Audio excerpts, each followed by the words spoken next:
Okay, here's a brand new Daikin unit.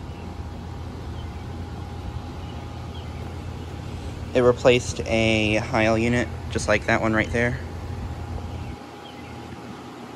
And that Daikin right there is running.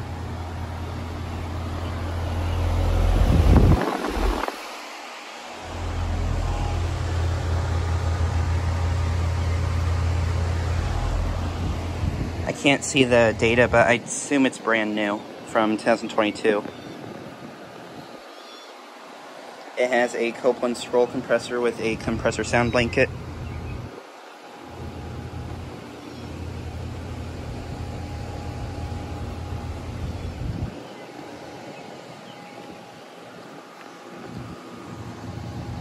There's no energy guide sticker on it, it would appear.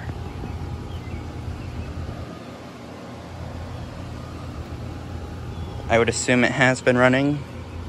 As you can see, there's water. I don't know if that's just from the rain that we had earlier. It was raining earlier, so I don't know if that was just from what it was from.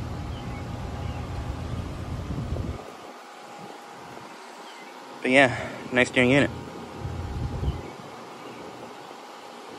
Anyways, thanks for watching.